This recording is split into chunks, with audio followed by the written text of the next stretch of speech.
Voilà, eh bien, bienvenue dans cet atelier qu'on est ravi de vous proposer avec Samy. On va aller voir comment on peut développer l'adaptabilité. En fait, il y aura même trois parties dans cet atelier. On va d'abord aller explorer les leviers de l'adaptabilité. C'est quoi l'adaptabilité? Comment on peut agir dessus? Les compétences de l'adaptabilité, c'est-à-dire comment définir quelque part toute une série de compétences qui vont nous permettre d'adopter une posture adaptative par rapport à toute situation, j'ai envie de dire, et les outils de l'adaptabilité, c'est-à-dire comment on peut aller mesurer cette adaptabilité et voir quelles sont les pistes qu'on va pouvoir développer pour augmenter l'adaptabilité individuelle ou collective. Hein, on a ces deux aspects de l'adaptabilité. À chaque fois, alors, juste une chose, pensez bien à fermer vos micros. Et puis, à un moment dans la soirée, on vous proposera de mettre votre adresse mail dans le chat et toutes les personnes qui sont là en direct eh bien, pourront recevoir leur profil réel. D'accord? Parce que voilà, ça vous permettra justement de mettre en pratique concrètement ce qu'on aura vu à travers ce webinaire. Donc, pour parler un petit peu je dirais, le levier de l'adaptabilité, je pense que c'est déjà important de commencer par le terrain dans lequel on a à jouer. Et le terrain dans lequel on a joué, en fait, il est un peu notre constitution. C'est un terrain qu'on pourrait résumer par dire le terrain que l'on connaît et le terrain qu'on ne connaît pas, c'est-à-dire le connu et l'inconnu. Le connu et l'inconnu, ce sont vraiment deux variables importantes à l'intérieur de nous et qui s'invitent chaque fois. Et à chaque fois que, en fait, on a tendance à vouloir rejeter l'inconnu, c'est là que les difficultés interviennent. On a tendance parfois à préférer le connu. Alors, c'est ça le problème, hein, c'est qu'on aime bien le connu parce que ça nous rassure et qu'on essaie, au contraire, c'est ça qu'il faut savoir, c'est que le premier réflexe qu'on a, c'est de maintenir ce que l'on connaît. C'est-à-dire que là, vous êtes en train de m'écouter et que la première chose que fait votre cerveau, c'est déjà de dire, est-ce que c'est en accord avec ce que je connais? Donc, pour être clair, c'est d'abord ça que vous allez faire. C'est votre cerveau fonctionne comme ça. Et il y a une défense qui est posée, et qui est la première chose, c'est d'abord de ne pas se laisser déstabiliser par quelque chose qui pourrait être inconnu et qui remettra en cause ce qui est connu. Donc, on fonctionne comme ça. Okay. Donc, la question, qu'est-ce qui ferait qu'à un moment donné, on accepte de laisser ouvrir les portes, hein, qu'on ouvre les portes pour dire, OK, j'accepte qu'un inconnu, que quelque chose de différent, d'accord, que je ne connaîtrais pas, viendrait toucher mon système. Donc ça, toutes les traditions philosophiques en parlent, hein, c'est la différence entre l'arrogance et l'humilité. C'est-à-dire que l'arrogant, d'une certaine manière, plus l'arrogance est importante, plus le point de fixation et moins on laissera rentrer, je dirais, d'informations nouvelles. Et plus l'humilité existe, et plus, d'une certaine manière, on accepte de pouvoir laisser rentrer quelque chose à l'intérieur de nous, de nouveau, et d'explorer quelque chose de nouveau. Alors, très souvent, dans la nature humaine, l'adaptabilité s'invite quand on a un problème. Quand vous allez travailler avec un client, quand tout va bien pour lui, il ne se pose pas la question de savoir s'il faut s'adapter. C'est parce qu'à un moment donné, il commence à rencontrer une difficulté, c'est parce qu'il commence à rencontrer quelque chose qui ne fonctionne plus, qu'il commence à s'intéresser peut-être à de nouvelles informations. Et même quand il a un problème, vous avez peut-être rencontré dans votre métier, la première chose qu'il va faire, c'est peut-être de vous dire comment on peut faire pour que ça fonctionne comme avant, c'est-à-dire pour pas que ça change trop chez moi. Hein. C'est-à-dire qu'il voit que ça bouge, mais en même temps, il aimerait bien que ça ne bouge pas trop. Voilà. Donc, les moments où l'adaptabilité, vraiment, elle devient très nécessaire dans une société, c'est quand il y a une crise. Hein. La crise, c'est intéressant, mais la crise en hébreu, hein, c'est en fait le mot qui veut dire, c'est la table d'accouchement, c'est-à-dire c'est le lieu de naissance. Hein, c'est intéressant pour ça. Et vous connaissez aussi la notion en crise je dirais chez les Chinois, ce qui veut dire aussi opportunité, mais menace en même temps. Menace et opportunité. Donc, on verra tout à l'heure, quand Olivier vous parlera du cerveau, on retrouve aussi cette notion de connu, hein, qu'on appelle le mode automatique, et d'inconnu qui s'invite, je dirais, dans le préfrontal du cerveau. Ces deux paramètres étant présents, on peut se poser la question, qu'est-ce qui fait que quelqu'un passerait plus facilement? Alors, vous voyez, dans le petit chemin, on voit le cœur, hein, ça c'est toutes les recherches qu'on a pu faire, c'est-à-dire pourquoi? C'est-à-dire que ça demande une certaine énergie. Plus l'énergie est là, plus la motivation est importante, plus vous allez aller vers l'inconnu. Et qu'est-ce qui va faire que quelqu'un va avoir ce levier d'aller dans l'inconnu? Très souvent, c'est vous qui vous le fixez dans la vie. Quand vous fixez un but. C'est-à-dire que plus votre but est ambitieux, Et plus forcément, vous allez inviter l'inconnu dans votre vie. C'est-à-dire que le but, on ne sait pas ce que c'est, on voit bien, on a une idée, mais le chemin, quelquefois, est assez inattendu par rapport au but qu'on s'est fixé. Hein. Tous ceux qui ont décidé de faire un travail sur eux, dire je veux faire un travail sur moi, peuvent être quelquefois, je dirais, assez surpris de ce qu'ils peuvent découvrir sur eux-mêmes. Et c'est à ce moment-là que le travail devient intéressant. Hein. Donc voilà, donc déjà, cette notion de connu et d'inconnu, voilà, je voulais m'arrêter dessus pour montrer que c'est un peu notre terrain et que quelque part, avoir une hygiène de vie sur laquelle on se pose les questions constamment, de dire comment j'invite l'inconnu dans ma vie et qu'est-ce que je peux faire pour me dire que je ne sais pas tout, hein, on verra bien, c'est bien ça, c'est que je ne sais pas tout, et qu'est-ce qui fait que je peux savoir autre chose, va créer à un moment donné une dynamique, une réflexion qui va être différente pour pouvoir faire face aux situations de la vie. Donc maintenant, on va essayer d'approfondir ça et de regarder de quoi on a besoin. Peut-être un petit exercice déjà pour s'amuser. Donc là, peut-être la question, c'est qu'est-ce que vous voyez? Peut-être vous pouvez l'écrire sur le chat, comme ça ne fait pas… Voilà. Qu'est-ce que vous voyez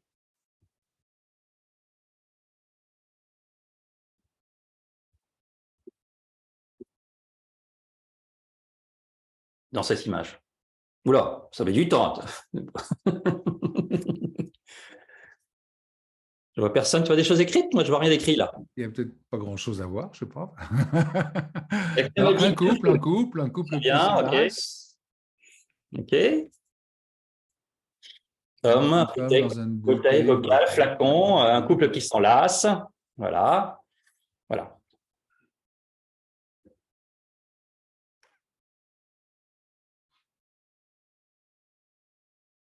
Bon, alors, en majorité, beaucoup de gens voient quelque part, je dirais, le couple. Maintenant, voilà, certains peut-être ont vu les dauphins. Oui, ça y est, là, un message d'amour des dauphins. Voilà, les dauphins apparaissent. Donc, est-ce que vous commencez à voir les dauphins pour les autres? Quand quelqu'un a vu les dauphins, ça peut aider. Dauphins enfin, mais dauphins ensuite. Bon, alors on explique ce qui se passe. Vous voyez, donc là, pour certains, pour toi, il a fallu que certains s'adaptent pour essayer de trouver, je dirais, ces dauphins, puisque mon œil, à un moment donné, a capté quelque chose. Hein. Bon, pour les autres qui ont trouvé tout de suite, bon, l'exercice n'a peut-être pas marché pour vous, mais en tout cas, vous avez pu voir que pour certains, ils étaient figés sur une image qui était l'image du couple, et que pour changer l'esprit, il a fallu qu'à un moment donné, qu'il aille voir les dauphins. Donc, ici, c'est ce qu'on appelle ma capacité de sélection, bien sûr, de l'information, mais c'est qu'est-ce que je capte. Et donc, si à un moment donné, je dois résoudre un problème, et que résoudre les problèmes, c'est forcément avoir capté les dauphins. Et qu'on me pose une question dans la vie, on me dit, combien y a-t-il de dauphins dans ta vie? Ou qui serait ce dessin-là? La personne va avoir un problème, elle dit, des dauphins, je sais pas, moi j'en vois zéro, je vois qu'un couple. Et donc, forcément, il va avoir du mal à s'adapter à la situation parce qu'il ne voit pas les dauphins. Okay. Et donc, ce qu'on voit, c'est que toutes les personnes qui veulent s'adapter dans une situation, on va se retrouver face à deux leviers. Tu peux les montrer, Olivier? Voilà. C'est ce qu'on appelle le levier capté et régulé. Donc, chaque fois qu'à un moment donné, qu'on veut s'adapter à une situation, il va nous falloir à un moment donné capter, à un moment donné, une information qui va me permettre à un moment donné de pouvoir sans doute prendre une décision qui va m'amener à faire un voyage différent dans la vie. Mais je peux aussi ne pas capter l'information, ne pas entendre ce qui se passe, et donc forcément ne pas pouvoir m'adapter à ce qui est en train de se passer. On peut se trouver dans la vie de temps en temps, hein, vous avez tous vu, de vivre des choses difficiles, et on fait tout pour pas entendre, hein, ce qu'on appelle on s'engourdit, hein, on éteint ses capteurs, et on essaye de quoi? De continuer à faire comme si c'était comme d'habitude. Hein. C'est ce que, de temps en temps, avec Olivier, on appelle le système barge, c'est-à-dire qu'on va bannir l'information, d'accord? Et on va essayer de ne rien sentir, de rien entendre, pour maintenir son système dans le connu. Voilà. Et c'est pour ça qu'à un moment donné, quand ça devient difficile, ça devient compliqué. Quand on parle d'intelligence émotionnelle, l'intelligence émotionnelle, c'est la même chose. C'est quoi l'intelligence émotionnelle? C'est la capacité de capter ce qui se passe et chez soi ou chez l'autre. D'accord. Et c'est parce que j'ai bien capté ce qui se passe chez moi que peut-être je vais mieux comprendre à l'intérieur de moi qu'est-ce qui fait que c'est si difficile pour moi de vivre la situation. et que peut-être en ayant capté que peut-être j'ai une croyance, un mode de pensée, un mode de fonctionnement qui explique la raison pour laquelle j'ai du mal à adapter dans la situation, me permettra peut-être après de réguler. Pour une entreprise, elle peut par exemple, c'est ce qui arrive à certaines entreprises, ne pas capter que le marché a changé et continuer toujours de la même manière. Et forcément, derrière, elle va se retrouver en difficulté. Je prends des exemples comme par exemple Xerox, une entreprise à qui j'ai travaillé. Ils n'ont pas capté à un moment donné l'importance du numérique qui commençait à arriver sur le marché, qui commençait à avoir des petits ordinateurs que les gens avaient besoin de travailler avec dessus.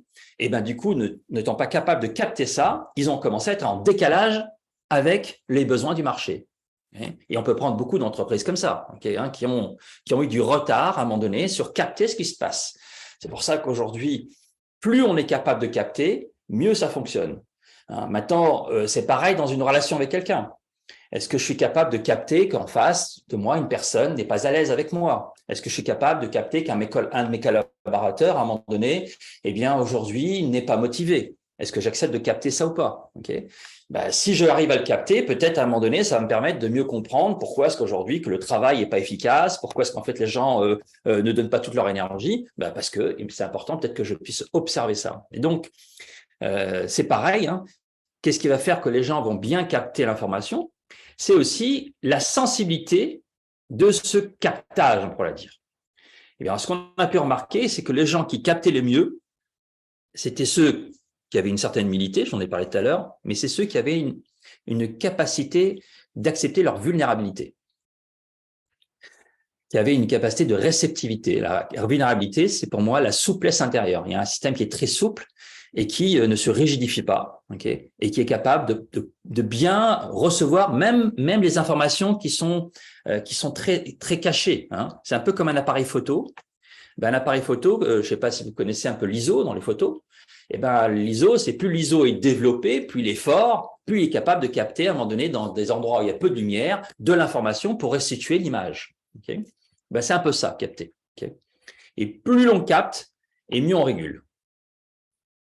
Donc maintenant, la question qui se pose, c'est quelles sont les compétences qu'on a besoin de développer? C'est un peu ça le travail de recherche qu'on a fait avec Olivier. Quelles sont les compétences qui vont permettre à un moment donné de mieux capter et de mieux réguler, c'est-à-dire l'amélioration de notre façon de capter et l'amélioration de notre capacité à réguler. Parce que plus vous améliorez votre façon de capter et plus vous améliorez votre capacité à réguler. C'est-à-dire que plus vous avez une grande capacité de réceptivité et que vous aurez votre capacité à mieux recevoir ce qui se passe dans votre vie, c'est un grand oui, c'est le oui. C'est pour ça que certains disent que le grand oui, c'est l'amour, c'est le cœur. Et plus vous avez une capacité à réguler. Alors, pour arriver à travailler sur ces leviers, ou en tout cas pas travailler, mais introduire, je dirais, les compétences nécessaires pour capter et réguler, je vous propose une petite visualisation que vous allez essayer de vivre. Et bien sûr, d'observer ce qui se passe pour vous. L'objectif n'est de ne pas bien vivre la visualisation ou de mal la vivre, mais de regarder un peu comment ça se passe et comment vous captez tout ce que je vais vous dire, avec le rythme qui peut-être sera adapté ou pas adapté à vous, mais simplement d'être avec ça. Si tout le monde est prêt, donc là, ce que je vous propose dans cet exercice-là, pendant un moment, c'est de vous autoriser à fermer les yeux. Donc, je vous invite simplement, si vous voulez bien, pour faire cet exercice, c'est bien vivre cette expérience, de vous donner la permission, tout simplement, de fermer les yeux. Si c'est OK pour vous, maintenant, quand vous êtes dans ce moment intérieur, je vous propose de prendre une situation de votre vie que vous avez envie d'explorer. Choisissez. Peut-être celle qui vous vient le plus rapidement. Ça peut être une situation personnelle, professionnelle, relationnelle. Laissez venir cette situation. Et quand cette situation est là, laissez apparaître les sensations, les émotions, les pensées qui sont là. Vous êtes à l'intérieur de vous, devant ce film sensoriel, émotionnel, pensé avec des dialogues, Et quand vous êtes devant ce qui se passe à l'intérieur de vous, peu importe ce qui se passe, peut-être qu'il n'y a que des sensations, peut-être qu'il n'y a que des pensées, peut-être que des émotions pendant que je vous parle, dites-vous, à l'intérieur de vous, répétez cette phrase. Ce qui se passe en moi m'appartient.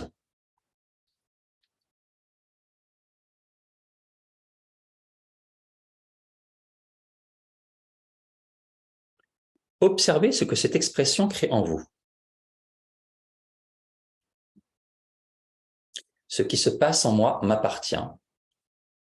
Je suis le créateur de ce que je suis en train de voir, de vivre et de ressentir.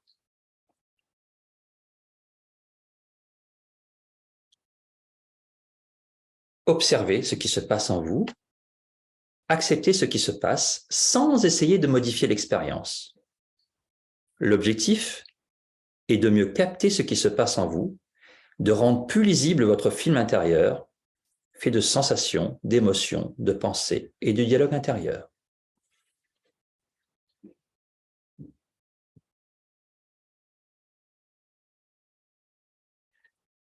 Peut-être remarquez-vous que si vous acceptez ce qui se passe, que ce soit agréable ou désagréable, d'accepter ce qui se passe ici et maintenant sans rien vouloir changer de votre film intérieur, va lui permettre d'être plus clair.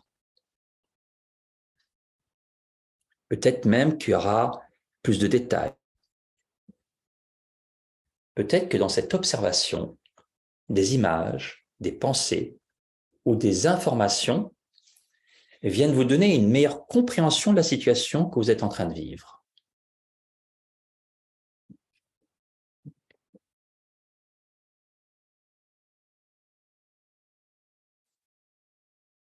Maintenant, je vous invite à porter votre attention au niveau de votre cœur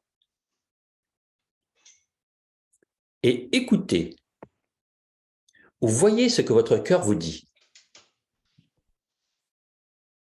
Quelle suite vous propose-t-il? Imaginez que votre cœur s'invite dans l'expérience.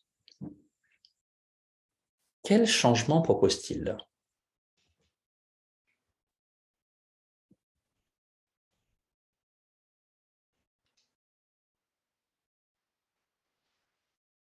Le cœur est en contact avec l'intelligence du vivant en nous. Laissez-vous guider par lui.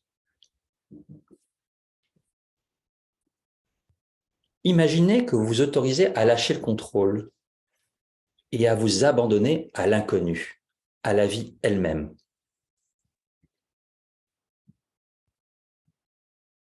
Vous pouvez imaginer que vous vous autorisez à vous laisser porter par cette force plus grande que vous, cette force qui nous entoure, à vous connecter à la sagesse de la vie, qui sait toujours ce qui est mieux pour vous.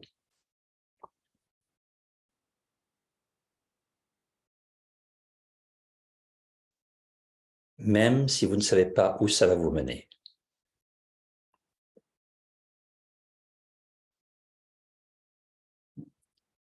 Et peut-être que si vous vous êtes totalement lâché, vous pouvez également imaginer que vous vous autorisez à ressentir de la gratitude pour ce qui est, pour ce qui se passe dans votre vie.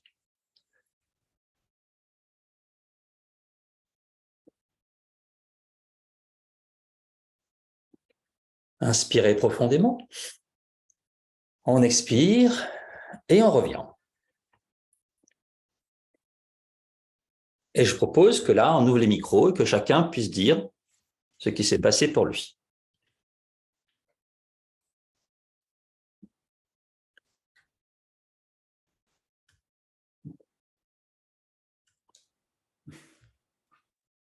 N'hésitez pas, n'hésitez pas.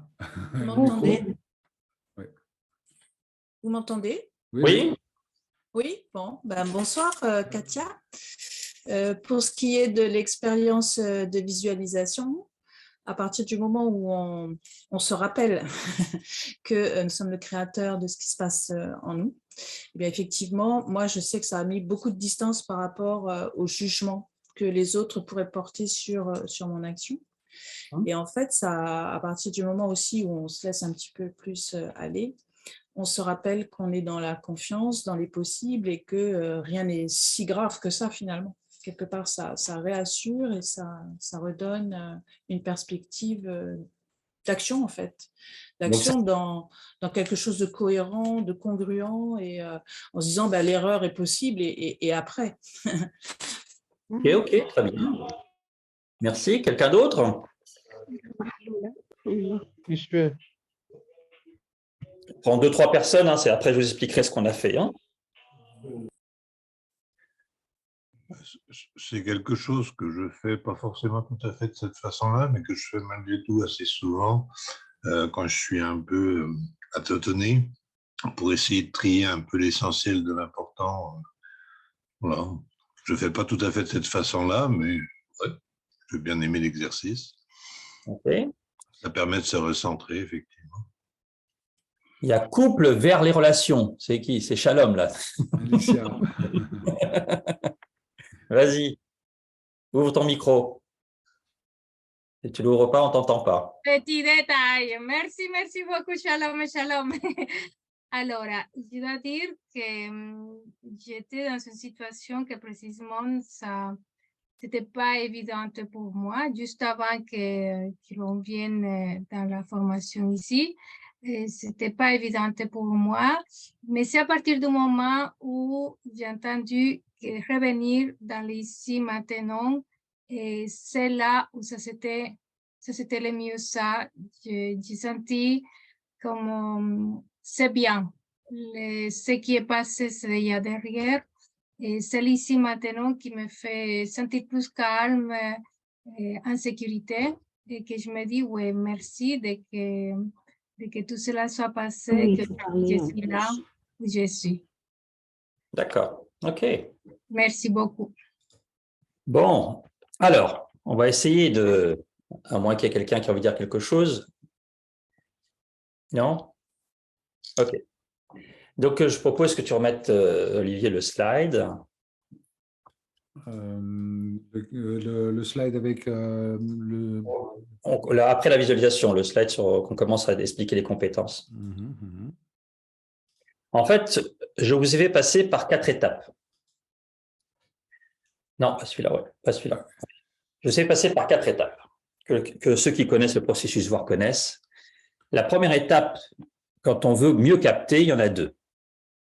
C'est donc, la première, c'est la responsabilité. C'est-à-dire, quand je vous ai dit, vous êtes créateur de votre réalité, c'est-à-dire que je reviens à travers l'expérience. C'est-à-dire, je me pose la question de l'impact de ce qui est en train de se passer à l'intérieur de moi. Donc, ce qui fait que le cerveau qui a un réflexe de toujours pointer son doigt sur l'extérieur, c'est un réflexe qui est en nous, hein, c'est vraiment le réflexe le plus facile, c'est-à-dire qu'il va d'abord toujours aller voir sur son environnement et chercher en quoi l'environnement est responsable de ce qu'il vit.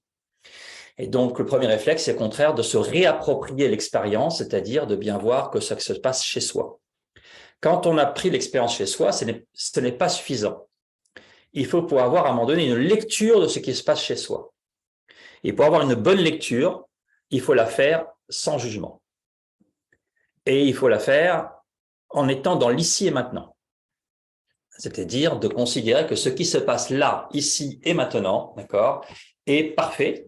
Et donc, je vais avoir cette capacité d'écoute, de présence par rapport à l'histoire, par rapport à ce que je vis à l'intérieur de moi, par rapport à la réalité. Et forcément, derrière, on va avoir beaucoup plus d'informations sur la question auquel on se pose. On peut faire ce même exercice quelquefois en entreprise. Je le fais sur des problèmes sur lesquels je leur demande de revenir par visualisation sur une problématique, de voir où est leur champ de responsabilité là-dessus, en quoi ils sont quelque part porteurs, je dirais, en quoi ils sont partie prenante de ce qui se passe, c'est-à-dire c'est de voir où est-ce qu'ils peuvent agir, où est-ce qu'ils ont un pouvoir d'influence, là où ils n'en ont pas, pour se centrer uniquement sur là où ils ont un pouvoir d'influence, sur l'endroit sur lequel ils peuvent agir, et de prendre cette zone-là comme exploration, de pouvoir l'écouter, de pouvoir l'explorer, de pouvoir l'analyser. Donc, on va essayer de capter l'information qui dépend de nous. Quand on est capable de capter ici, donc ça va forcément augmenter la conscience de la situation, on va être capable après de réguler. Réguler, c'est-à-dire de modifier si nécessaire la situation pour retrouver sa position d'équilibre. Hein, puisqu'en fait, si la personne s'est interrogée à un moment donné sur « va vers toi et observe », c'est que d'une certaine manière, elle était en déséquilibre, c'est qu'elle avait un problème. Si elle n'a pas de problème, elle ne se pose pas ce genre de questions. Et à ce moment-là, elle va passer aux deux autres compétences, d'accord, qui sont plutôt… vas-y Olivier, donc la suite, ça va être… Voilà. Donc après, c'était la notion d'alignement, et c'est là que je vous ai fait revenir à votre cœur, c'est-à-dire de porter votre attention au niveau du cœur, de porter à cet aspect à l'intérieur de moi qui est une sorte d'intégrateur, qui a un regard à un moment donné de relier les choses entre elles. Et donc, c'est dans ce sens-là que de revenir au cœur, de revenir à ce qui est important pour nous, de revenir à ce qui va au fond de nous être le plus important, donc c'est pour moi, c'est la notion de cœur, va comme permettre à un moment donné à générer à un moment donné des solutions, va générer à un moment donné, faire apparaître à un moment donné une manière d'avancer, de donner du mouvement, de la fluidité à un moment donné à ce qui est en train de se passer à l'intérieur de soi. Et pour que cette fluidité soit son maximum, il va falloir à un moment donné accepter qu'on ne maîtrise pas tout et de faire confiance à l'inconnu, de faire confiance à ce que j'appelle l'intelligence du vivant. Okay. Donc, c'est, bon, quand certains disent, bon, mon inconscient pour dire la partie que je ne connais pas, ok. Moi, je préfère appeler l'intelligence du vivant, c'est-à-dire qu'il y a une intelligence qui est plus grande que moi, et c'est simplement accepter de lâcher prise par rapport à ça, de faire confiance, de se laisser porter. Et quand on se laisse porter vraiment, il y a un signal qui montre que vous êtes vraiment laissé porter, c'est qu'il y a un signal de gratitude qui s'installe à la fin. On peut sentir le fait que comme si qu'on avait avancé, qu'on avait trouvé quelque chose, et il y a une sorte de merci, une sorte de sensation qu'on est content de ce qui est en train de se passer. C'est le signe on s'est laissé porter, qu'on essaie de porter par rapport à ce qui est en train de se passer. Donc les deux, voilà ce qu'on appelle les deux axes. C'est ça, c'est capter, va vers toi, observe et investigue. Le deuxième, c'est interroge ton attention avec le cœur pour s'aligner. Et relâche. Relâche quoi? Relâche le contrôle. Relâche le désir de tout maîtriser. Hein. Voilà, je dirais comment on pourrait expliquer capter, réguler assez rapidement. Hein. C'est tout le processus, voir que certains connaissent. Donc peut-être, Olivier, toi, tu peux peut-être appuyer maintenant ces deux axes avec le cerveau, peut-être. Voilà, absolument, parce qu'il faut bien comprendre qu'est-ce qui se passe, nous, au niveau du cerveau. Là, on a un peu simplifié le modèle de Fradin, mais enfin, c'est basiquement vraiment les trois fonctions essentielles du cerveau. La première, c'est de nous protéger dans la vie, donc de mettre en action tout ce qu'il faut pour le faire, d'aller manger, d'aller boire, se couvrir, se protéger, etc. Et puis, les trois autres états, c'est des stratégies de survie, c'est-à-dire qu'il y a un prédateur. La première chose que je vais faire, c'est fuir et éviter le prédateur. Après, s'il me rattrape, je vais essayer de me défendre, la lutte.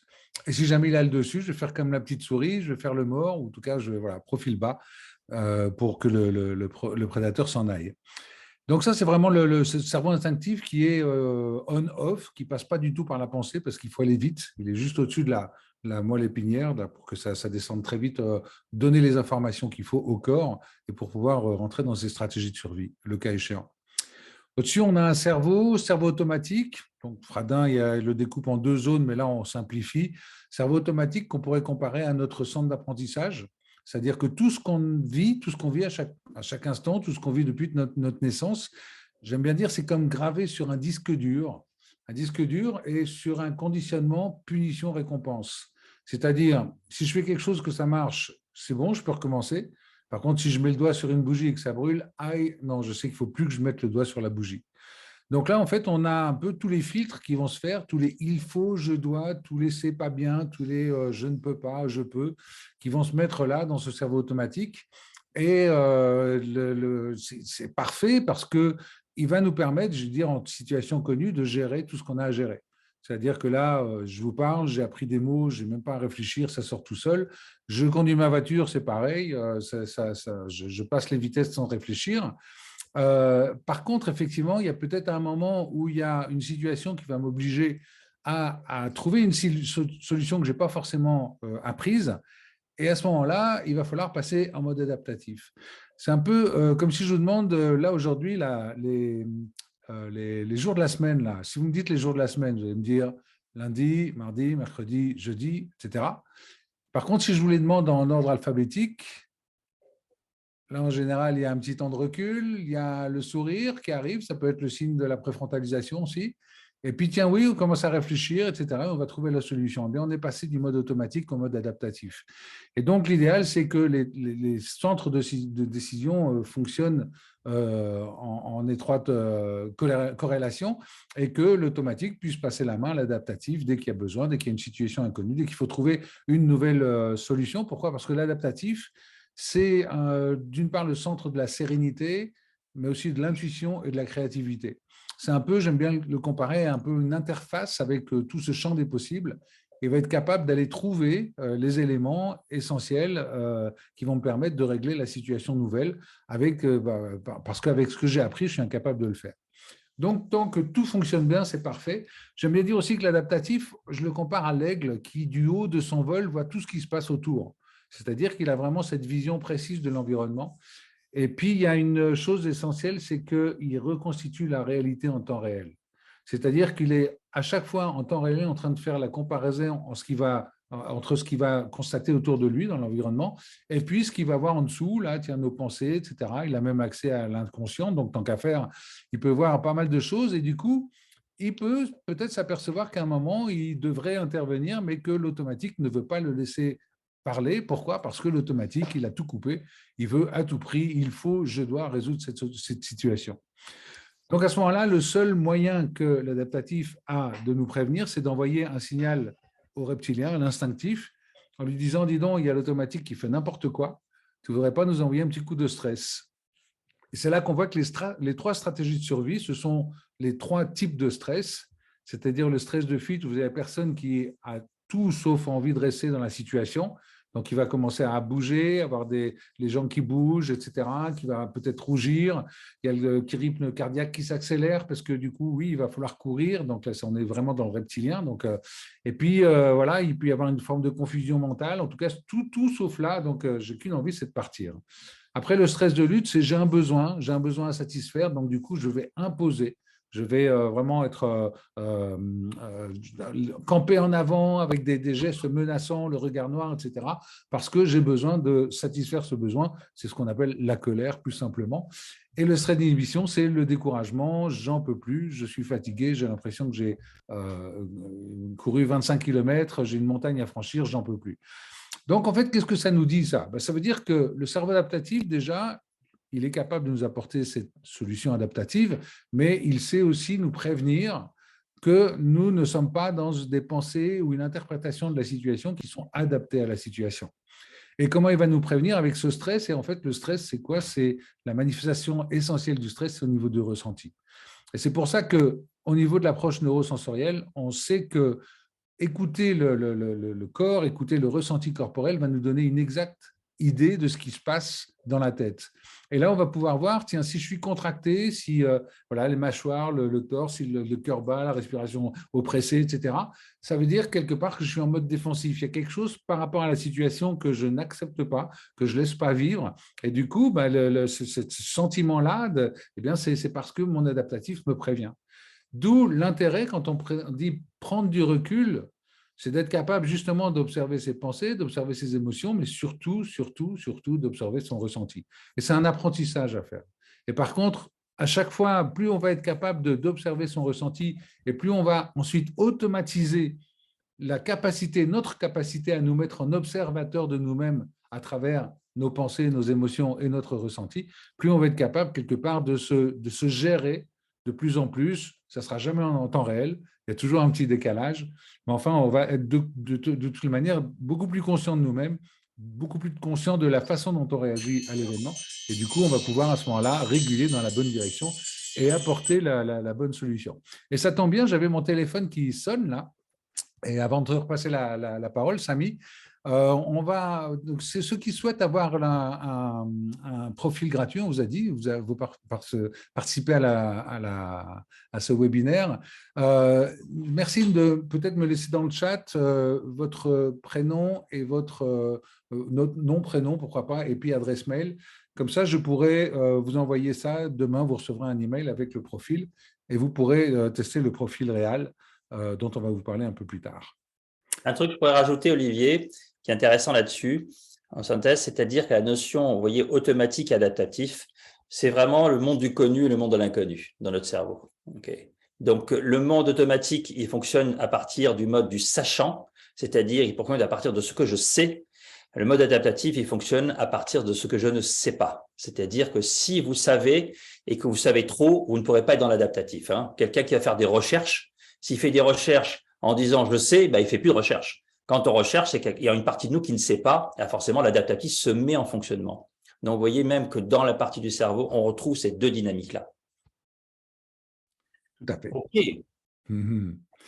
Alors, attends, par contre, les slides, c'est plus tout à fait… Oui, donc en fait, là, on a la synthèse du processus VAR. Hein, et donc, on retrouve effectivement ces deux… Alors, on parle d'étapes, on parle de posture aussi, on parle d'attitude. Hein, Samy, on avait un peu philosophé là-dessus.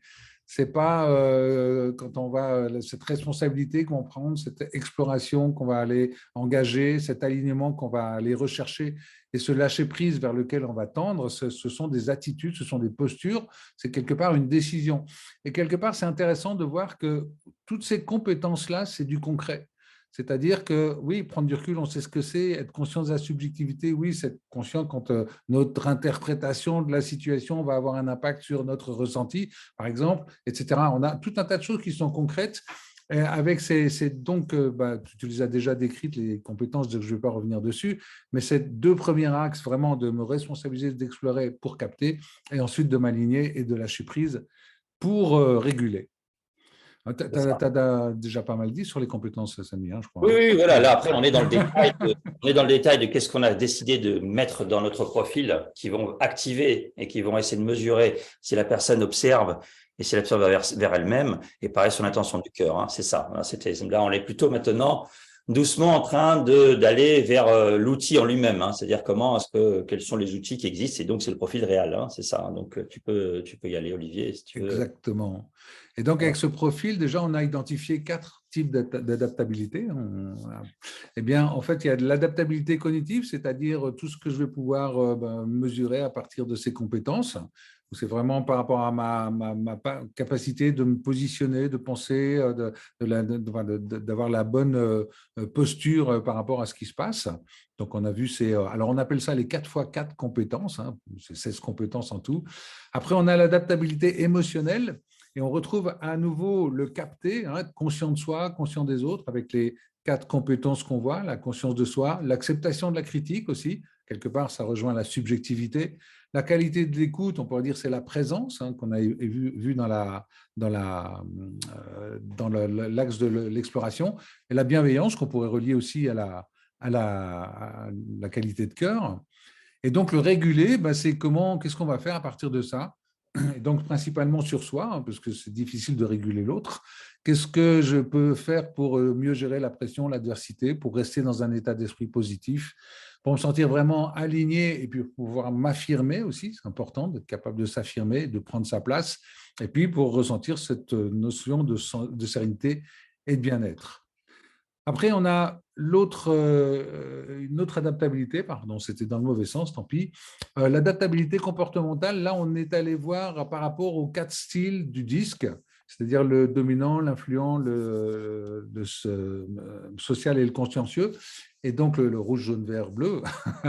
Et donc, on est allé voir par rapport à toutes les réponses au test, en fait, qu'est-ce qui est de l'ordre de ces 4 styles, et on a mesuré l'adaptabilité de ces styles. Donc, en fait, ça veut dire que ça présuppose que la personne soit a fait son test disque et connaît son style disque, soit il y a 2-3 lignes par style pour arriver à situer la personne dans ces styles. On va pouvoir mesurer dans ces styles principaux comment elle est capable de s'adapter justement dans les situations plus difficiles.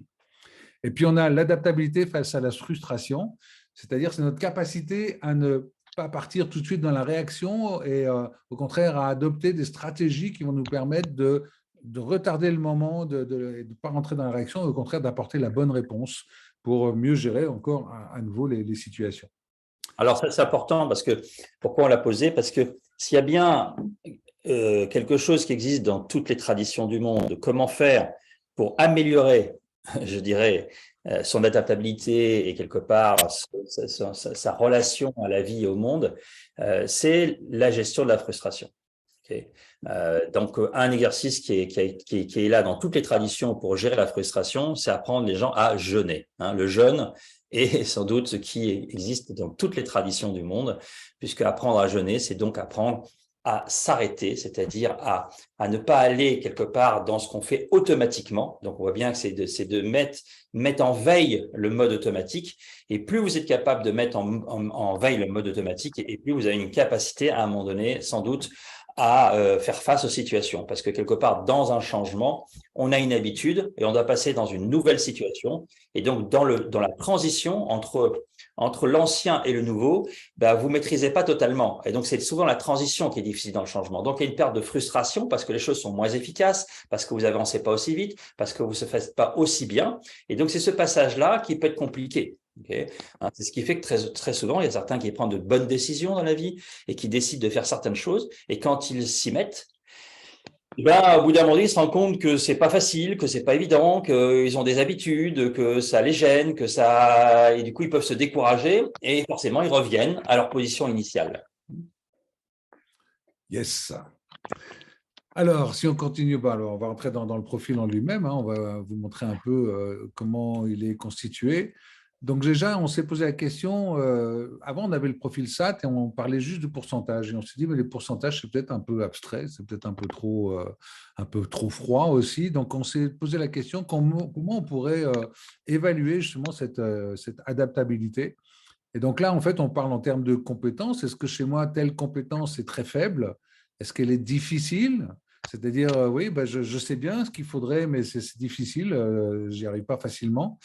Est-ce qu'elle est modérée, c'est-à-dire, oui, il y a des coups où j'y arrive, d'autres où j'y arrive pas trop, et donc, voilà, je dois faire des efforts, être vraiment m'engager pour réussir à faire mon maximum. Après, il y a l'adaptabilité facile, c'est-à-dire, bon, il y a des choses qui se passent bien, etc. Et le top du top, c'est l'adaptabilité naturelle, c'est-à-dire, oui, c'est intégré, c'est naturel, je n'ai même pas besoin d'y réfléchir, même pas besoin d'y penser, et je suis naturellement dans cette compétence. Après, pardon, voilà, on a dans le profil, on a d'abord un premier score qui arrive, c'est votre score pour capter et votre score pour réguler. Et ça, déjà, ça permet de, si on regarde là, on s'aperçoit déjà que le levier qu'on va pouvoir activer en premier pour améliorer cette adaptabilité, ça va être celui d'aller capter.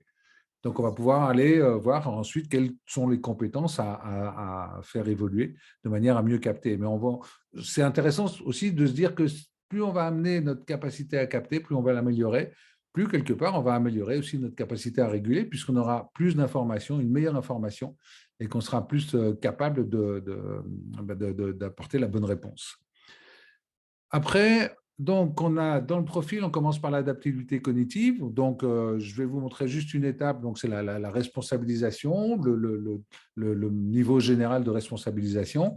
Et puis après, on va prendre chaque étape les unes après les autres. Donc, je vais juste montrer chaque compétence, une compétence. On prend prendre du recul. La première, là, on voit que c'est difficile, 33%. Vous avez la définition de la compétence. Après, vous avez le résultat que la personne a eu, donc un petit commentaire sur le résultat. Vous pourriez tirer un joli bénéfice en renforçant votre capacité à prendre du recul, etc. Et puis ensuite, on a aussi le conseil. On donne un conseil et puis un exercice pratique. Et là, comme par hasard, prendre du recul, on retrouve à nouveau cette capacité à observer régulièrement les pensées, les émotions et les sensations physiques. Tiens. Donc, voilà, pour chaque compétence, on retrouve à chaque fois cette définition, le résultat, le conseil et l'exercice pratique. Ensuite, donc, une fois qu'on a vu toutes les compétences dans les 4 axes, eh bien, on a la synthèse, une page avec la synthèse de toutes les compétences. Ensuite, on va rentrer dans l'adaptabilité émotionnelle avec l'adaptabilité globale émotionnelle, donc là 54%. On voit que dans capter, on est plus faible, donc 39%. Dans capter, on a aussi les 4 compétences de capter dans l'émotion qui sont là, qui sont évaluées. On voit qu'effectivement, il y a des scores assez bas. Et on a régulé ensuite la maîtrise de soi, où on a à nouveau les 4 compétences qui sont évaluées. Si on continue dans le profil, il y a quand même aussi une explication des compétences. Il n'y a pas le conseil, etc., parce que c'est un peu plus abstrait, mais en tout cas, on explique en fait c'est quoi exactement pour mieux comprendre les éléments qu'il y a à développer. Ensuite, on a cette fameuse adaptabilité comportementale. Donc, comme je vous disais, vous prenez le style dominant de la personne et puis vous allez comme ça avoir la mesure de son adaptabilité. Donc, il ne faut absolument pas tenir compte des autres. C'est vraiment les styles, les 2 styles dominants chez la personne qui sont le véritable indice intéressant à mesurer. Tu m'arrêtes, Samy, s'il y a des trucs à rajouter. Alors, c'est parfait, hein, vas-y. Après, donc, on retrouve l'adaptabilité dans la frustration. Bon, là, il n'y a pas d'autre compétence que cette capacité à retenir et à rester dans cette frustration. Et puis, on a la synthèse globale. Et ça, c'est un élément qui est intéressant. D'ailleurs, que ce soit en coaching, en accompagnement, etc., on a vraiment comme ça les points forts. La personne peut vraiment avoir ses points forts dans à la fois capter. Donc, on a 3 compétences, les 3 compétences les plus fortes dans capter. Et puis, les 3 compétences les plus fortes dans réguler. On voit que là, ce n'est pas juste les 4x4 compétences cognitives, mais c'est aussi les 2x4 compétences émotionnelles. Donc, on a vraiment les 24 compétences qui sont évaluées et qui sont synthétisées à travers ce schéma. Et puis, du coup, quelles sont les compétences à développer? Et là, on a à nouveau comment on va pouvoir mieux capter en améliorant la conscience de soi, etc. Et comment on va pouvoir mieux réguler en accédant à ses ressources, etc., etc.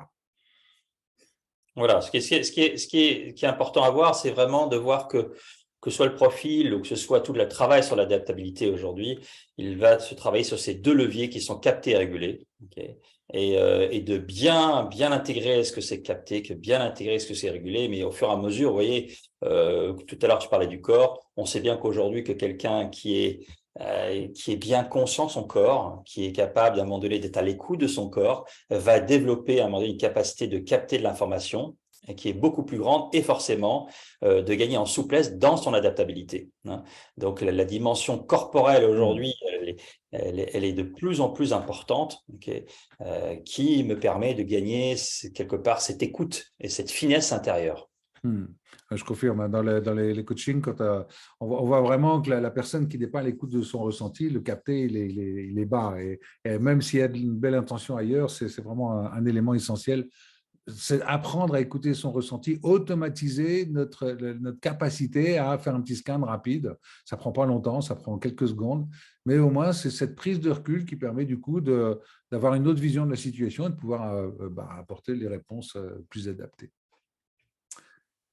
Ensuite, à la fin du profil, vous retrouverez, vous voyez, pour chaque compétence, vous avez les réponses, les questions et les réponses. Donc, par exemple, pour la question 1, voilà, une situation inattendue se présente. Vous avez répondu, j'arrive à faire des pauses parfois. Et la meilleure réponse est, j'ai une grande capacité à m'arrêter, etc. Et avec une petite explication. Et ça, c'est intéressant parce que quand on regarde les résultats bruts, parfois, je ne comprends pas, tiens, c'est marrant, j'aurais pensé que c'était plus. Et là, on va regarder la nature des réponses, on va s'apercevoir peut-être que la réponse n'est pas tout à fait celle que la personne aurait adoptée, mais que voilà, les 2 réponses étaient bonnes, elle n'a pas forcément pris la bonne. Donc, ça permet d'affiner quelque part, de mieux comprendre les réponses, parce qu'on retrouve toutes les réponses, toutes les questions, toutes les réponses de la personne et toutes les explications pour mieux affiner cette compréhension du niveau de compétence. Alors ensuite, ça c'est la grande nouveauté. La grande nouveauté, parce qu'il est en ligne, de toute façon tout ça c'est très neuf, le Réal en lui-même, là il est en ligne depuis le 20 décembre, même si ça tu étais en ligne depuis bien avant la pandémie, juste au début de la pandémie. Ouais, Muriel et André, ça c'est une nouveauté, vous ne connaissez pas. Oui. En équipe. Je crois qu'André va être content. On s'est posé la question, voilà, comment comment faire un profil d'équipe, et donc on a mis en place tout ça, et ça a été mis en ligne, je vous dis, il y a quelques jours, donc c'est vraiment très, très, très nouveau. En fait, d'abord, on a une synthèse des compétences de l'équipe, les compétences les plus fortes de l'équipe. Donc, on voit comme ça, déjà, on a une idée globale de là où l'équipe est la plus forte dans cette adaptabilité. Et puis, justement, les compétences à développer. Donc, ça permet d'avoir ces photos et ensuite, on va aller pouvoir approfondir avec justement d'abord l'adaptabilité cognitive. Donc, globalement, par axe, par étape, là, le global de la responsabilisation. Après, les 4 compétences en dessous. Et on a pareil. Olivier, excuse-moi de te couper. Oui. L'important, vous regardez pour ceux qui travaillent en équipe, c'est qu'on a aussi les écarts types qui sont très importants. Okay, donc, on fait la synthèse de tous les résultats parce qu'on synthétise toute l'équipe, mais en même temps, on voit le score moyen, mais l'écart type est important parce que vous comprenez bien que l'écart type, il est fondamental sur certains résultats. Hein. Donc, ça aussi, ça c'est quelque chose qui est là et qui permet à ce moment-là de s'arrêter sur certains points qui sont plus importants. Donc, plus l'écart type est important et plus à un moment donné, ça veut dire que là-dessus, il y a quelque chose à s'interroger. La définition exacte de cet écart type, c'est la distance entre l'écart type et la moyenne de l'équipe. Voilà, c'est exactement ce que m'a dit le développeur pas plus tard qu'il y a 2 jours. Donc, ça permet effectivement d'avoir cette vue de l'équipe par rapport à cette moyenne. Donc, on a vu compétences d'alignement, compétences du lâcher-prise. Après, on va aller voir les résultats globaux de l'équipe pour l'adaptabilité émotionnelle. Donc, compétences, conscience de soi, maîtrise de soi. Au niveau comportemental, on n'a aucune utilité d'aller faire cette moyenne. Par contre, on l'a par rapport à la frustration, comment l'équipe va gérer sa propre frustration. Et puis, une fois qu'on a ça, on a un détail. Alors là, j'ai barré les noms, mais avec l'adaptabilité de chacun, on va pouvoir, donc, comme ça, avoir une meilleure vision. Et ce rapport, il est sous forme de slide pour que le formateur puisse directement l'utiliser. Et les compétences de chacun sont à la fin, donc il n'est pas obligé de les passer s'il veut garder une forme de confidentialité. Mais en tout cas, on a vraiment fait ce qu'il fallait pour que tous les éléments sont là. Soit là pour mesurer cette adaptabilité et surtout avoir des pistes précises sur comment la développer. Voilà. Donc, merci. Il y a François Vittori qui pose une question sur l'écart type. Tu peux réexpliquer, Olivier? Oui, j'arrête le partage. Donc, l'écart type, voilà, c'est la distance, donc l'écart entre la moyenne de l'équipe et l'écart type en lui-même. Alors, l'écart type, je sais qu'il y a des racines carrées là-dedans, il ne faut pas trop m'en demander, parce que je n'ai pas été le plus fort en maths, mais il y a des définitions d'écart type sur Internet. Mais en tout cas, nous, ce qu'on mesure, c'est vraiment cette distance entre la moyenne de l'équipe et l'écart type. Bon, ce qui est important, c'est quand on fait un écart type, c'est surtout ça, c'est que si vous avez une équipe sur laquelle, à un moment donné, vous avez, je ne sais pas moi, quelqu'un qui a une certaine note, et puis, vous voyez qu'il y en a 1 ou 2 personnes, quand vous verrez après, qui a noté très, très bas. Okay, bon, si vous en avez que 2 et puis que ça fait baisser la moyenne, c'est intéressant. On a demandé de regarder dans le résultat en disant, oui, voilà, comment le résultat a été obtenu. C'est-à-dire que l'écart type, à ce moment-là, il est intéressant à analyser parce que ça vous permet de voir que dans l'analyse du résultat, qu'est-ce que ça veut dire par rapport aux réponses de chacun? C'est-à-dire, est-ce que c'est quelque chose sur lequel tout le monde est d'accord? Est-ce que tout le monde répond de la même manière? Ou au contraire, il y a moitié-moitié? Ça veut dire qu'on a une moitié comme ça et l'autre moitié comme ça? Voilà, c'est surtout ça. C'est comment le résultat est obtenu et qu'est-ce que ça veut dire par rapport à l'ensemble des personnes? J'avais une question à poser. Ça tombe bien, c'est le moment. J'ai compris, je pense, l'écart type dans ce qui est individuel, le dernier slide que tu as montré. Mais par contre, l'écart type du groupe, c'est par rapport à quoi l'avant-dernier slide? L'écart type du groupe. Si j'ai bien compris, l'avant-dernier slide, c'est la configuration globale de l'équipe. Mais alors, l'écart type, il est par rapport à quoi? Encore une fois, je ne suis pas du tout spécialiste de la question, mais c'est la distance entre l'écart type et la moyenne de l'équipe. Je pourrais me renseigner et puis t'apporter la réponse. Parce que tous les scores qu'on voit, 67, 58, 73, 69, 69, c'est l'équipe en général. Oui. Donc, alors, cet écart type, c'est par rapport à… Ça, c'est l'écart type de la moyenne des écarts types des participants, si j'ai bien compris, qui est… Écoute, je pourrais apporter la réponse. J'apporterai la bonne réponse demain. Olivier, moi, j'ai une question un peu différente au dernier slide. Oui, pardon. Oui. Je ne comprends pas pourquoi il y a un écart type à côté de chaque individu, par contre. Par rapport à la moyenne, non? Oui. À nouveau, par rapport à la moyenne, oui. Ah oui, oui. ok, simplement. C'est ça, moi, je comprends le dernier, mais pas la moyenne. Ouais. Pas grave. Je t'apporterai les précisions. Je ne suis pas du tout matheux. Pardon. Ok, Alicia, tu avais une question. Oui, shalom, shalom. Olivier, ma question est, je suis très intéressée à me former pour bien utiliser cet outil, mais quand est-ce que sera la formation et les prix, s'il vous plaît? Samy. Merci. Alors, donc, pour la prochaine formation, alors attends, il faut que vous puissiez aller ça sur ce site-là, qui s'appelle Assessment 24/7, puisque c'est lui le distributeur en France. Donc, c'est moi qui les anime. Donc, et là, vous avez une certification. La prochaine certification sera le 6 février 2023. Et il y en aura d'autres après. Et donc, vous allez dessus. Ça dure une journée. Alors, la formation, elle vous prépare un e-learning après que vous ferez. Et donc, la formation, elle coûte 500 €. Et vous avez donc la journée sur laquelle on va expliquer un peu tout le processus qu'on vient de voir, etc. Et quel est le processus voir, comment on débrief et tout, etc. On s'entraîne. Et ensuite, après, vous avez l'ouverture d'un programme qui va durer, qui a 7-8 modules en e-learning que Olivier nous a préparé.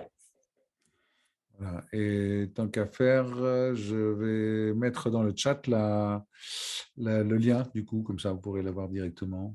Je vais mettre à tout le monde. Juste une question, est-ce que j'ai bien compris? Il y a la formation un jour et après il y a un complément que l'on fait après la formation, c'est ça? E-learning, oui, avec des petits quiz et tout pour valider, pour déjà vraiment bien intégrer tous les éléments, c'est assez découpé.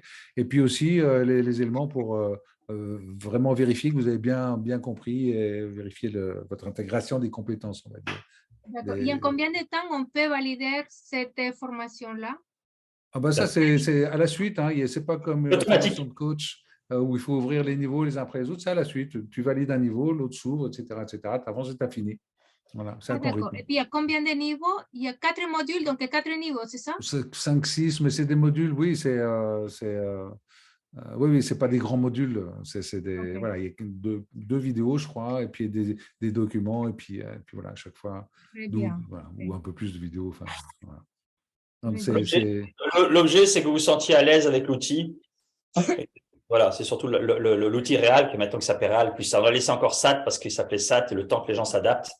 Parce qu'il y a des gens qui n'ont pas encore retenu que ça avait changé, mais voilà. Et donc, c'est plutôt vraiment vous préparer, expliquer dans la formation l'historique, comment on est arrivé là, pourquoi est-ce qu'on l'a appelé comme ça. Voilà. Donc déjà, vous avez des éléments de réponse dans la formation, mais voilà, on revoit tout ça. On est un petit groupe, ce qui permet après de poser des questions et d'intégrer un petit peu la compréhension quelque part de ces 4 axes du processus voir. OK. Et puis, ma dernière question, je crois, c'est puis comment est-ce qu'on intègre cela dans les coachings? Alors, ça dépend. On peut faire un profil au début pour avoir une base, déjà bien évaluer les compétences et voir sur quoi on va pouvoir travailler. Ça peut être utilisé en milieu de coaching parce qu'on a déjà commencé à avancer sur certains points et que ce profil va nous permettre de confirmer ou de préciser des points. Je ne sais pas, Samy, comment tu fais, toi? C'est très, je ne sais pas, c'est selon, non? Ah bah oui, un coaching, normalement, tu as une problématique, tu écoutes quelqu'un et puis à un moment donné, peut-être va s'inviter le fait que tu aimerais l'amener à prendre conscience de quelque chose, et bien à ce moment-là, tu as un profil pour t'aider. Ça dépend du travail que tu as envie de faire avec lui. C'est ça. Il y a des gens... Mais ce test, est-ce qu'on peut le passer comment au cocher? Une fois que vous êtes certifié, vous avez accès à un espace dans lequel vous pouvez directement assigner les profils à vos coachés, à vos clients, etc. Vous avez donc, du coup, vous pouvez avoir les résultats, vous pouvez envoyer les mails, vous pouvez aussi faire le profil d'équipe, parce que vous avez des groupes et donc vous aurez le profil d'équipe du groupe. Donc, tout est là. On a une plateforme spéciale qu'on a fait faire spécialement il y a déjà 3-4 ans qui marche super bien. On a un super développeur et donc il y a Je vous tout ce qu'il explique faut. tout ça dans la formation, d'accord. Voilà. Pardon? D'accord. J'explique tout ça dans la formation, comment avoir les profils, comment les éditer. Oui. Après, il y a un tuto après pour tout ça. Ouais. Et pendant combien de temps ça reste ouvert pour pouvoir l'utiliser? Je ne sais pas. Celle-là, elle restera toujours ouverte. Enfin, je veux pas. Ouais. De toute façon, une fois que tu as compris, tu as compris. Après, c'est la pratique. Une fois que tu es dedans. Ok, Tu as plus besoin merci d'y beaucoup. retourner. Avec plaisir. D'autres questions? Allez, des petits trucs à comprendre, des trucs. Non. Ça va, c'est clair? Génial. Quelle adaptabilité? Je crois qu'il y a encore une question. C'est pour s'inscrire, on le fait où? On fait Salut l'inscription. Sandra, bonne soirée. Il y a des gens qui s'en vont. Sandra, au revoir. Allô? Pour s'inscrire, tu dis? Pour s'inscrire? Oui, s'il te plaît. Pour s'inscrire, c'était avec le lien qu'il y a dans le chat. Là, tu peux y aller. Je vous remettrai ça demain. Vous aurez un mail. Super, vous ok. aurez un mail, Merci beaucoup. Tu auras tout ce qu'il faut. Okay. Merci, c'était super. Ok, merci. Il y avait une autre question. Michel, c'est ça? Michel, tu voulais parler? Oui, Olivier, bonsoir, merci. Bonsoir. J'ai eu beaucoup de problèmes avec ma connexion qui n'était pas très stable, mais j'ai trouvé l'exposé très intéressant et l'outil, lorsqu'on peut bien le manipuler, très efficace. Si je dis très efficace, parce qu'il peut s'adresser à des problématiques différentes. Il peut s'adresser au coaching individuel ou au coaching de groupe, mais aussi il peut s'adresser aux personnes qui ont besoin de rechercher certaines performances pour leur personnel en entreprise. Et pour moi, c'est très intéressant, malgré les interruptions. J'essaierai, je crois que je vais vous écrire pour voir comment je pourrais les différentes modalités et comment je peux m'abonner à la formation. Ok, elle se fait en ligne, hein, la formation. Cathy, tu voulais une question? Oui, alors moi j'ai deux questions en fait par rapport à la formation, parce que moi je suis en décalé au niveau horaire, hein, puisque je suis en Nouvelle-Calédonie, donc j'ai 10 heures d'avance sur vous là, en ce moment. Donc c'est vrai que pour le distanciel en présentiel ou en tout cas en simultané, ça va être un peu compliqué. Et puis juste question pratico-pratique, j'ai un souci avec mon ordi, je ne peux pas taper, mon clavier ne répond plus, donc je serais intéressée pour passer le réel également. Donc je confirmerai par un mail après. Voilà. Oui, en et répondant à ce moment-là au mail voilà. que tu as reçu directement. Et, voilà. Et effectivement, un grand merci pour les explications très claires. Moi, je suis en train de me certifier au DISC et je me demandais un peu quelles étaient les différences qu'on peut avoir, mais vous avez en partie répondu déjà. Voilà. Donc, tu as déjà fait la formation DISC avec Assessment, donc tu gères les décalages horaires alors. Non, c'est un petit peu différent dans la mesure où j'ai fait en présentiel chez moi à Nouméa avec le distributeur local en fait. D'accord.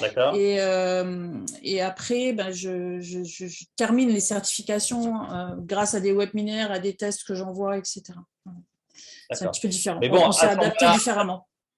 À ce moment-là, Cathy, dans ces moments-là, ce qu'on fera, c'est que tu feras la formation en ligne d'abord, ok, et ensuite, après, on essaiera de trouver des heures pour faire le complément, tu vois. Donc là, il faudra qu'on voit ensemble comment faire, d'accord ? C'est ça. Il n'y a pas de souci. Okay. Merci beaucoup. Ouais. J'ai envie de dire que là, on a vraiment franchi un joli cap avec Samy. On est vraiment axé à fond sur l'adaptabilité. On a bah oui, on a vraiment développé aussi donc cet outil pour le mesurer, mais aussi tout ce qui est l'approche neurosensorielle pour développer l'adaptabilité individuelle, c'est-à-dire justement avec ce ressenti, comment mieux se gérer, mieux se comprendre, mieux se faire évoluer, transformer. Et puis au niveau systémique aussi avec des outils comme l'holacratie, la biosystémique de Fradin. On a composé aussi une boîte à outils importante pour aider aussi le manager à être plus adaptatif, ainsi que son organisation, c'est-à-dire comment avoir une équipe qui soit beaucoup plus adaptative sur le terrain. Et là, par exemple, on est en train de faire le dossier CPF et c'est vraiment la thématique qu'on a prise, c'est l'adaptabilité. Et avec tous ces éléments-là pour permettre l'adaptabilité individuelle et collective, parce que de notre point de vue, le profil du groupe. On est obligé de passer par là. Super Pardon ? Ouais, c'est très intéressant. Très. Super. Il a dit que… Oui, ça fait un moment que je vous suis, Olivier. Ok. Moi aussi c'est Olivier. Oui, oui, bonjour Olivier. On se connaît bien par courrier. Ok. Oui, ben moi, tu sais très bien que je suis distributeur Arc-en-Ciel, disque Arc-en-Ciel au Maroc, mais ça me paraît passionnant, cette complémentarité. Ça donne cette dimension sur l'intelligence émotionnelle. C'est parfaitement complémentaire. Ça m'intéresse énormément. Je ne sais pas comment je pourrais retrouver les renseignements. Je ne sais pas si ce que j'ai écrit. Tu as reçu un mail pour ce webinaire. De toute façon, tu vas recevoir un autre demain. Il suffit de répondre au mail et puis c'est bon, c'est OK. Hein. D'accord, l'information va sortir demain avec le profil. D'accord. Vous recevrez un mail à part avec le profil et puis on fera un petit courrier à tous les participants pour vous donner un peu les infos, etc. Voilà. Là, j'aimerais peut-être aller plus loin. Ça me paraît très complémentaire des certifications que je fais ici. Et je suis persuadé qu'il y a des gens qui voudraient avoir les deux certifications parce qu'elles sont très complémentaires. Le côté comportement-valeur, on retrouve les écarts types et les moyennes et les profils d'équipe, etc. en comportement. Sauf que là, c'est transposé, c'est plus des comportements, c'est compétences. Le thème c'est les compétences. Mais ça me paraît bien plus intéressant que Linear Metrics, par exemple, qui gère les compétences, mais d'une autre manière. Tu connais certainement Linear Metrics aussi. Merci Olivier. Non, le boulot que tu as entamé quelques années aboutit. Alors avec Assessment 24/7, c'est ça qu'il faut savoir, c'est que Assessment 24/7, c'est mon cabinet. Nous sommes distributeurs disques en France, d'accord, et en Afrique aussi, sur le produit, donc tout ce que tu appelles Linear Metrics, qu'on appelle autrement, d'accord, avec le produit EQ aussi, et nous avons ce produit-là qui est le produit qui est donc le produit de Réal, voilà. Donc ça. C'est pas Zilberman qui faisait 24/7? Oui, c'est mon associé. Ah bon, d'accord. J'ai deux associés, j'ai Olivier avec LSI et j'ai Michel avec… Et vous distribuez aussi Inermetrix avec lui? Non. Oui, c'est un parallèle. Il ne s'appelle pas Inermetrix, mais il y a le même chez Assessment. Ah d'accord. Ok, avec les trois parties. C'est ça, les trois en un, exactement. Valeur, comportement et donc compétences. Exactement. Mais là, les compétences ne sont pas axées sur l'adaptabilité. Non, c'est pour ça que j'ai ce produit-là qui est aujourd'hui, qui est pour moi est beaucoup plus puissant, même si oui, je trouve ça très puissant. Ok, super. On reste en contact. Exactement. Voilà. Bonjour et au revoir du Maroc. Allez, bonjour, au revoir. J'espère que tout le monde nous a envoyé donc son adresse pour ceux que c'est bien clair sur le chat, parce que si vous ne l'avez pas, on ne pourra pas vous envoyer le profil. Ouais.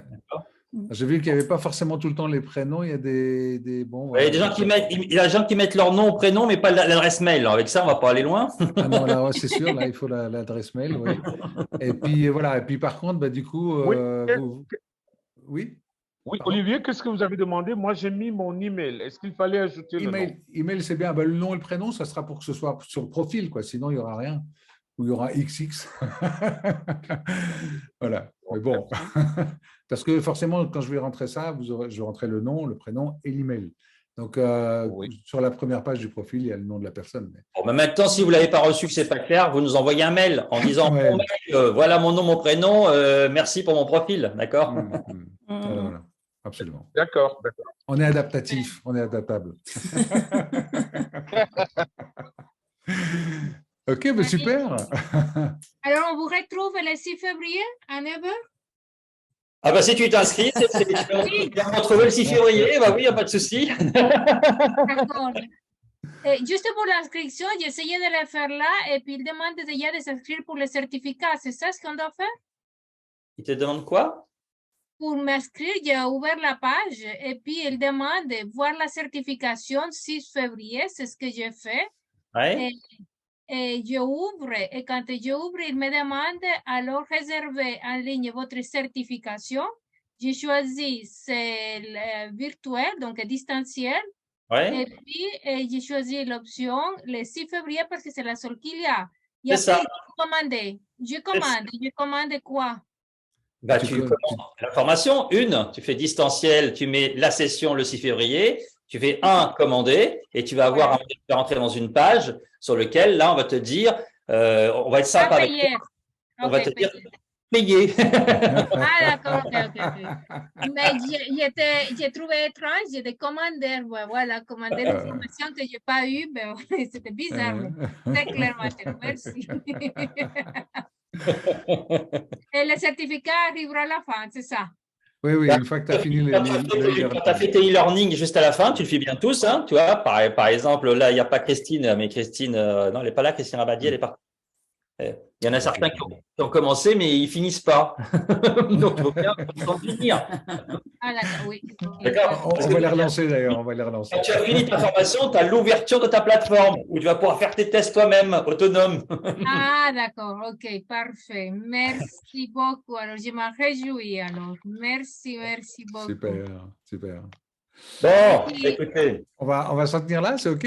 En tout cas, super. Parfait. Puis c'est la première fois que je vois Sami. Merci beaucoup. Toda Rabba. Ça marche. J'aimerais bien entendre les mots en hébreu. Merci. Toda. Rakasha. Toda, ça fait penser à la série que je regardais toujours sur Netflix. Il disait Toda. Ah ouais? Toda, ça veut dire merci. Oui. Voilà, super. OK, Merci allez, beaucoup. bonne soirée à tous. Bon, plein de Shalom, choses. merci, merci Et Olivier. au plaisir du Merci, au revoir. futur. Merci.